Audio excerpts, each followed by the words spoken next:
स्वागत है आपका बी न्यूज़ नेशन में। मैं हूं आबिद हुसैन शेख। जिला सरकारी हॉस्पिटल के बाहर बीजेपी की हड़ताल। सरकारी हॉस्पिटलों के कैंपस में प्रधानमंत्री जन औषधि केंद्रों को बंद करने वाले सरकारी ऐलान से नाराज गरीबों को कम कीमत में मिलने वाली जन औषधि केंद्रों को बंद करने वाला कर्नाटक सरकार का फैसला गरीबों के साथ खिलवाड़। फौरन इस फैसले को वापस ले सरकार और हेल्थ मिनिस्टर दिनेश गुंडूराव की मांग करते हुए बीजापुर जिला सरकारी हॉस्पिटल के बाहर बीजेपी के सांसद रमेश जिगजंगी के नेतृत्व में बीजापुर जिला बीजेपी की तरफ से की गई हड़ताल में सरकार पर जमकर बरसे सांसद और बीजेपी के नेता। जबकि इस मामले में पहले ही सफाई देते हुए हेल्थ मिनिस्टर दिनेश गुंडूराव ने कहा है कि राज्य में कुल 1400 जन औषधि केंद्र हैं मौजूद, जिसमें सरकारी हॉस्पिटल के कैंपस में रहे 180 जन औषधि केंद्रों को ही हम कर रहे हैं बंद, क्योंकि सरकारी हॉस्पिटलों में खुद सरकार फ्री में इलाज और दवाइयां देती है मरीजों को।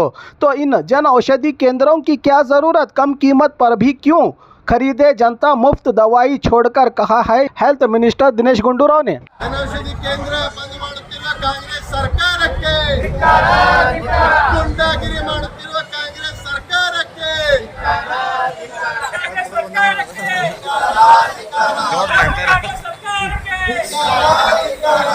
बोलो भारत माता की, बोलो भारत माता की। ಎಲ್ಲಿಯವರೆಗೆ ಹೋರಾಟ, ಬಡವರ ಹೊಟ್ಟೆ ಮೇಲೆ ಹೊಡೆಯುತ್ತಿರುವ ಕಾಂಗ್ರೆಸ್ ಸರ್ಕಾರಕ್ಕೆ, ಬಡವರ ಹೊಟ್ಟೆಯ ಮೇಲೆ ಹೊಡೆಯುತ್ತಿರುವ ಕಾಂಗ್ರೆಸ್ ಸರ್ಕಾರಕ್ಕೆ ಭಾರತ್ ಮಾತಾ ಕಿ। ಎಲ್ಲಿಯವರೆಗೆ ಹೋರಾಟ, ಎಲ್ಲಿಯವರೆಗೆ ಹೋರಾಟ, ಸಿದ್ದರಾಮಯ್ಯ ನೇತೃತ್ವದ ಸರ್ಕಾರಕ್ಕೆ, ಸಿದ್ದರಾಮಯ್ಯ ನೇತೃತ್ವದ ಸರ್ಕಾರಕ್ಕೆ, ಔಷಧಿ ಕೇಂದ್ರವನ್ನು ಬಂದ್ ಮಾಡುತ್ತಿರುವ ಕಾಂಗ್ರೆಸ್ ಸರ್ಕಾರಕ್ಕೆ ತೊಲಗಲಿ ತೊಲಗಲಿ ತೊಲಗಲಿ ತೊಲಗಲಿ ತೊಲಗಲಿ ಅವರ ಹೊಟ್ಟೆ ಮೇಲೆ ಹೊಡೆಯುತ್ತಿರುವ ಕಾಂಗ್ರೆಸ್ ಸರ್ಕಾರಕ್ಕೆ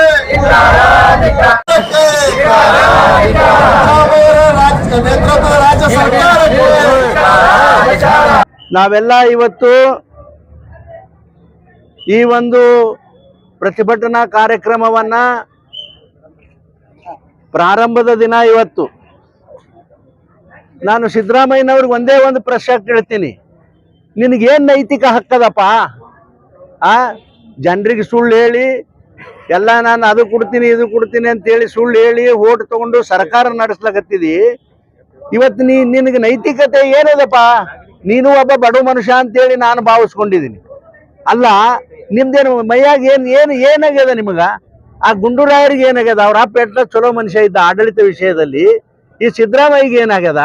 ಅಲ್ರಿ, ನಿಮಗೇನು ಬಡವರಿಗೆ ಸೋಯಿದಾಗ ಏನು ಔಷಧ ಸಿಗೋದು ಬೇಡ? ಸರ್ಕಾರಿ ದವಾಖಾನೆಗೆ ಏನು ರಮೇಶ್ ಜಿಗಜಿನಿ ಏನು ಗುಂಡೂರಾವ ಸಿದ್ದರಾಮಣ್ಣ ಅಡ್ಮಿಟ್ ಆತಾರ? ಅವ್ರು ಯಾರೂ ಆಗೋದಿಲ್ಲ. ಸರ್ಕಾರಿ ದವಾಖಾನೆಗೆ ಬರೋರು ಯಾರು ಅಂದ್ರೆ ಸಮಾಜದಲ್ಲಿರ್ತಕ್ಕಂಥ ಅತ್ಯಂತ ಕಟ್ಟ ಕಡೆ ಬಡವರು ಸರ್ಕಾರ ದವಾಖಾನೆಗೆ ಬರ್ತಾರಪ್ಪ. ನಾವ್ ಯಾರ್ಯಾರು ಇಲ್ಲಿ ಇದ್ದವ್ರ ಒಬ್ಬರೇ ನಾವು ಸರ್ಕಾರಿ ದವಾಖಾನೆ ಹೋಗೋದಿಲ್ಲ. ಯಾಕಂದ್ರೆ ನಮಗೆ ಭಗವಂತ ಶ್ರದ್ಧೆ ಇಡುವಂತ ನಮಗೆಲ್ಲ ಶಕ್ತಿ ಕೊಟ್ಟಾನ. ಆದ್ರೆ ಬಡವರಿಗೆ ನೋಡ್ರಿ, ಒಂದು ಮಾತು ಹೇಳ್ತೀನಿ ಸಿದ್ದರಾಮಣ್ಣವ್ರೇ, ಈ ಬಡವರ ಪಾಪ ನಿನ್ನ ಸರ್ಕಾರಕ್ಕೆ ತಪ್ಪದಿಲ್ಲ ಅಂತಕ್ಕಂಥದ್ದು ನಾನು ಶಪ ಮಾಡಿ ಹೇಳ್ತೀನಿ ಅನ್ನತಕ್ಕಂಥ ಮಾತನ್ನ ಬಹಳ ಸ್ಪಷ್ಟವಾಗಿ ಹೇಳ್ತೀನಿ. ಯಾಕಂದ್ರೆ ನೋಡ್ರಿ, ಬಡವರ ಹೆಸರು ಮೇಲೆ ಇವತ್ತು ನೋಡ್ರಿ, ಅವ್ರು ಹೇಳಿದ್ರ ನಮ್ಮ ಬೆಳ್ಳುಬ್ಬಿ ಸಾಹೇಬ್ರು ಸುಮಾರು 70 ವರ್ಷಗಳಿಂದ ಬಡವರ ಹೆಸರು ಮೇಲೆ, ದಲಿತರ ಹೆಸರು ಮೇಲೆ, ಹಿಂದುಳಿದವ್ರ ಹೆಸರು ಮೇಲೆ, ಮುಸಲ್ಮಾನರ ಹೆಸರು ಮೇಲೆ ನೀವು ರಾಜಕಾರಣ ದೇಶದಲ್ಲಿ ಮಾಡ್ಕೊತ ಬಂದಿರಿ ಮಾರಾಯಗಳ. ಇದರಲ್ಲಿ ಯಾರು ಇದಾರ? ಇವೆಲ್ಲ ಅವೇ ಈಗ ಹೇಳಿದ್ರಲ್ಲ, ಹರಿಜನರು, ದಲಿತರು, ಮುಸಲ್ಮಾನರು, ಹಿಂದುಳಿದವರು, ಬಡ ಜನ ಇಲ್ಲೆಲ್ಲ ಸರ್ಕಾರಿ ದವಾಖಾನೆಗೆ ಬರ್ತಾರ. ಅದನ್ನೆಲ್ಲ ಬಿಟ್ಟು ನೀವು ಏನೇನೋ ವ್ಯವಹಾರಗಳನ್ನ ಮಾಡಿಕೊಂಡು ಬಹಳ ಜನ ಮಾತಾಡ್ಕೋತಾರ ಇವತ್ತು ಸಮಾಜದಲ್ಲಿ. ಬಹುಶಃ ಅದಕ್ಕೆ ಇವ್ರು ಬಂದ್ ಮಾಡ್ಯಾರ ಸರ್ಕಾರಿ ದವಾಖಾನೆಗೆ ಅಂದ್ರೆ ಈ ಡ್ರಗ್ ಅಸೋಸಿಯೇಷನ್ ಅದಲ್ಲ ರಾಜ್ಯದಾಗ, ಬಹುಶಃ ಇಲ್ಲಿ ಕಿತ್ತಿಸ್ರಿ ಅಂತೇಳಿ ಅರ್ಜಿ ಕೊಟ್ಟಿರ್ಬೇಕು ಅಂತೇಳಿ ಜನ ಮಾತಾಡ್ಲಕತ್ತಾರ. ಅದಕ್ಕೆ ನೀವೇ ಉತ್ತರ ಹೇಳ್ಬೇಕು, ನಾವ್ಯಾರು ಹೇಳಕ್ ಆಗೋದಿಲ್ಲ. ತೆಗೆದವ್ರೇ ನೀವು. ನಾವೆಲ್ಲ ನೋಡ್ರಿ 2014, 15, 16ರಲ್ಲಿ ನರೇಂದ್ರ ಮೋದಿ ಅವರು ಈ ದೇಶದಿಂದ ಪ್ರಧಾನಮಂತ್ರಿ ಆಗಿ ಬಂದ ಮೇಲೆ ನಮ್ಮ ಸ್ನೇಹಿತರಾಗಿರ್ತಕ್ಕಂಥ ಇದೇ ರಾಜ್ಯದ ಅನಂತ್ ಕುಮಾರ್ ಅವರು ಪೆಟ್ರೋಲಿಯಂ ಮಿನಿಸ್ಟರ್ ಆಗಿದ್ರು. ಅಂತ ಒಂದು ಸಂದರ್ಭದಲ್ಲಿ ಸಭೆ ಕರೆದು ನಮ್ಮನ್ನೆಲ್ಲ ವಿಚಾರ ಮಾಡಿ ಇವತ್ತು 100 ರೂಪಾಯಿಗೆ ಸಿಗತಕ್ಕಂಥ ಬಡವರಿಗೆ ಔಷಧ ನಾವು ಬರೀ 20 ರೂಪಾಯಿಗೆ ಔಷಧವನ್ನ ಕೊಡ್ತಕ್ಕಂಥ ಪ್ರಯಾಸ ಮಾಡೋಣ ಅಂತ ಹೇಳಿ ಪ್ರಾರಂಭ ಮಾಡ್ಯಾರ. ನೀವು ಯಾಕ್ರಿ ಬಡವ್ರ ಹೊಟ್ಟೆ ಮೇಲೆ ಕಾಲು ಕೊಡ್ತೀರಿ? ಬರೀ ಬಡವ್ರ ಹೆಸರು ಹೇಳ್ಕೊಂಡು ಇಂಥದೆಲ್ಲ ಯಾಕೆ ಮಾಡ್ತೀರಿ ಹೇಳ್ರಿ ಅಂತಕ್ಕಂಥ ಪ್ರಶ್ನೆಯನ್ನ ಈ ಸರ್ಕಾರಕ್ಕೆ ನಾನು ಈ ಪ್ರಶ್ನೆಯನ್ನು ಇಟ್ಟು, ಆಯ್ತು ನೀವು ಮಾಡಿರ್ತಕ್ಕಂಥ ಪಾಪವನ್ನ ನೀವೇ ಅನುಭವಿಸ್ಬೇಕಾಗ್ತದ.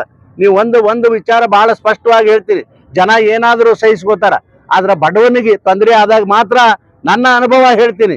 ದೇಶದಲ್ಲಿ, ರಾಜ್ಯದಲ್ಲಿ, ನಮ್ಮ ಕ್ಷೇತ್ರಗಳಲ್ಲಿ ಬಡವರಿಗೆ ಅನ್ಯಾಯ ಆದ್ರೆ ಬಡವರು ಮಾತ್ರ ಸಹಿಸಿಕೊಳ್ಳೋದಿಲ್ಲ ಅನ್ನತಕ್ಕಂಥ ಮಾತವನ್ನ ಬಹಳ ಸ್ಪಷ್ಟವಾಗಿ ಈ ಸಂದರ್ಭದಲ್ಲಿ ಹೇಳಿ ಇವತ್ತು ನಾನು ಒಬ್ಬ ಈ ಭಾಗದ ಒಬ್ಬ ಲೋಕಸಭಾ ಸದಸ್ಯನಾಗಿ ನಿನಗೆ ವಿನಂತಿ ಮಾಡ್ಕೋತೀನಿ, ಸರ್ಕಾರಕ್ಕೆ ವಿನಂತಿ ಮಾಡ್ಕೋತೀನಿ, ಬಡವರಿಗೆ ಸಿಗ್ತಕ್ಕಂಥ ಈ ಏನು ಜನೌಷಧಿಯ ಕೇಂದ್ರಗಳನ್ನ ನಿಮ್ಮ ಸರ್ಕಾರಿ ದವಾಖಾನೆಗಳಲ್ಲಿ ತೆಗೆದು ಹಾಕ್ಸಿರಲ್ಲ, ಕೈ ಮುಗಿತೀನಿ, ಆ ಕೆಲಸ ಆಗಬಾರ್ದು ಅಂತಕ್ಕಂಥ ಮಾತು ಸರ್ಕಾರದ ಮೇಲೆ ಬಹಳ ಒತ್ತಾಯದಿಂದ ಹೇಳಿ ನೀವು ಮಾಡಿರ್ತಕ್ಕಂಥ ಕಾರ್ಯವನ್ನ ಇದನ್ನು ನಾನು ಸಂಪೂರ್ಣವಾಗಿ ಖಂಡಿಸ್ತೀನಿ ಅಂತಕ್ಕಂಥ ಮಾತವನ್ನು ಹೇಳಿ ನಿಮ್ಮೆಲ್ಲರಿಗೂ ವಂದಿಸಿ ನಾನು 2 ಮಾತು ಮುಗಿಸ್ತೀನಿ.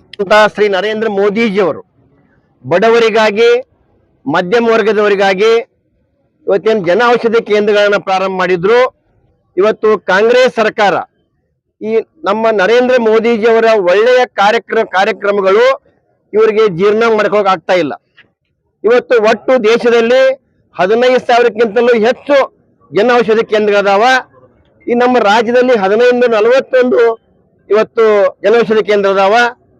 ಒಟ್ಟು ಟೋಟಲ್ ತಿಂಗಳಿಗೆ ನಮ್ಮ ರಾಜ್ಯದಲ್ಲಿನೇ 4 ರಿಂದ 5 ಲಕ್ಷ ಜನ ಇವತ್ತು ಈ ಜನೌಷಧಿ ಕೇಂದ್ರಕ್ಕೆ ಭೇಟಿ ಆಗ್ತಕ್ಕಂಥದ್ದು. ಒಟ್ಟು ನಮ್ಮ ರಾಜ್ಯದಲ್ಲಿ ಸರ್ಕಾರಿ ದವಾಖಾನೆ ಇರ್ತಕ್ಕಂಥ 207 ಈ ಜನೌಷಧಿ ಕೇಂದ್ರ ಅದಾವ. ಸುಮಾರು ಇಲ್ಲಿ 400 ರಿಂದ 500 ಜನ ಯುವ ಸಿಬ್ಬಂದಿ ಕೆಲಸ ಮಾಡ್ತಾರ. ಇವತ್ತು ಈ ಕಾಂಗ್ರೆಸ್ ಸರ್ಕಾರ ಈ ಕೆಟ್ಟ ನಿರ್ಧಾರದಿಂದ ಇವತ್ತು ಈ ಯುವಕರಿಗೆ ಇವತ್ತೇನು ಸಿಬ್ಬಂದಿ ಇವತ್ತು 400 ರಿಂದ 500 ಸಿಬ್ಬಂದಿಗಳು ಇವತ್ತ ಅವರ ಒಂದು ಜೀವನಕ್ಕೇನು ಪೆಟ್ಟು ಕೊಡ್ತಕ್ಕಂಥ ಕೆಲಸ ಮಾಡ್ತಾ ಇದ್ದಾರೆ. ಅದೇ ಜೊತೆಗೆ ಒಟ್ಟ ಸರ್ಕಾರಿ ದವಾಖಾನೆಯಲ್ಲಿ ಬೇಕಾಗ್ತಕ್ಕಂಥ 761 ಔಷಧ ಲಭ್ಯ ಇರ್ಬೇಕು ಇಲ್ಲಿ. ಆದ್ರೆ ನೀವು ಪರೀಕ್ಷೆ ಮಾಡಿ ನೋಡಿದ್ರೆ ಇಲ್ಲಿ ಸಿಗತಕ್ಕಂಥ ಔಷಧಗಳು ಕೇವಲ 231. ಉಳಿದ ಔಷಧಿಗಳಲ್ಲಿ ಸಿಗೋದಿಲ್ಲ. ಈ ಡಾಕ್ಟರ್ಗಳು ಏನ್ ಮಾಡ್ತಾರ, ಚೀಟಿ ಬರೆದು ಹೊರಗೆ ಕಳಿಸ್ತಾರ. ಆದ್ರೆ ಹೊರಗೆ ಹೋದಾಗ ಅಲ್ಲಿ ರೇಟ್ ಏನಿರ್ತದ ಅಂತಕ್ಕಂಥದ್ದು. ಒಟ್ಟಾಗಿ ಕಾಂಗ್ರೆಸ್ ಸರ್ಕಾರ ಈ ಕೆಟ್ಟ ನಿರ್ಧಾರದಿಂದ ಈ ಬಡ ರೋಗಿಗಳಿಗೆ, ಬಡವರಿಗೆ ಇವತ್ತು ಬಹಳಷ್ಟು ಅನ್ಯಾಯ ಆಗಿದೆ. ಅದಕ್ಕಾಗಿ ನಾವು ಇವತ್ತು ಹೋರಾಟ ಹಮ್ಮಿಕೊಂಡಿವೆ.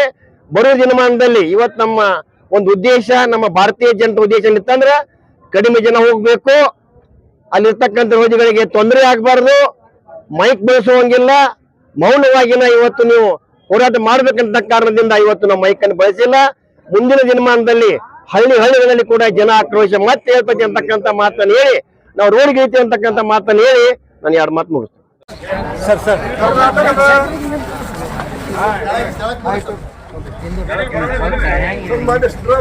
ಕಾಂಗ್ರೆಸ್ ಸರ್ಕಾರ 2 ವರ್ಷ ಪೂರೈಸುವಂತ ಸಂದರ್ಭದಲ್ಲಿ ಈ ದೇಶದ ಹೆಮ್ಮೆಯ ಪ್ರಧಾನಮಂತ್ರಿಗಳು ಮತ್ತು ಹಿಂದಿನ ಕೇಂದ್ರ ಸಚಿವರು ದಿವಂಗತ ಅನಂತ್ ಕುಮಾರ್ ಅವರ ಮುತುವರ್ಜಿಯಿಂದ